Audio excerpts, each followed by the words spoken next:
And we are back with the last chance to vote. Tomorrow will be a busy day at polling places across the area. If you're planning to go, there are a number of things you need to do to make the trip quick and safe. 10 on your side's Brett Hall is live with some of those last-minute tips. Brett?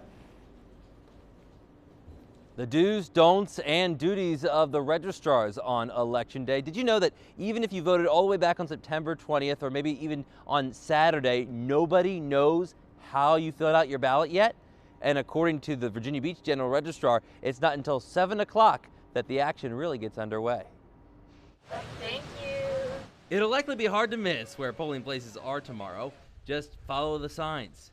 But if by any chance you don't know, your local election headquarters has you covered. Just go to our voter guide on wavy.com and click on the Citizen portal.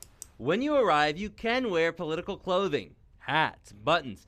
However, once within 40 feet of the polls, you cannot try to influence anyone else's vote, and no signs can come into the polling place with you. Leave guns at home, they're not allowed in. Phones, though, are good to go. Yeah, they can bring their phone. They can research candidates. We encourage it. If they don't know who to vote for, they can take their phone and research candidates and take their time.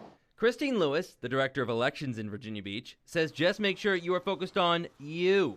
Filling out your ballot is supposed to be a private process, but at the same time, yes, you do have to identify yourself before you get that piece of paper. You will have to show ID.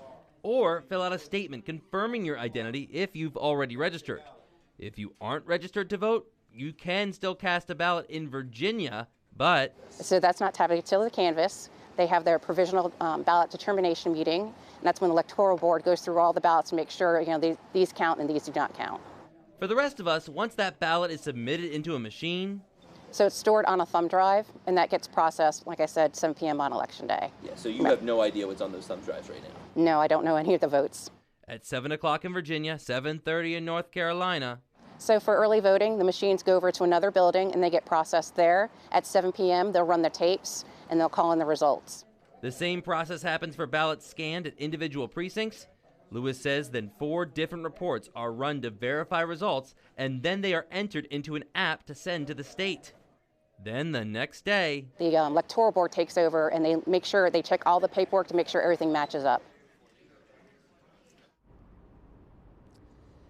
Now, what's interesting is a third of the people in Virginia Beach specifically have already voted. They shattered their early in-person voting tally by like 16,000 votes. Now, there are still going to be people out there tomorrow. She says, don't expect it to be like 2008, the year that President Barack Obama was first elected president. There were a lot of lines around the region that day, but it still should be busy. And also, there's going to be a lot of security right outside of a drop box. And you may have seen what happened in Oregon the last few weeks, the arson on one of the drop boxes. Well, the Virginia Beach Registrar says they have now installed a fire suppression system in them to protect the vote. We're live in Portsmouth. Brett Hall, 10 on your side.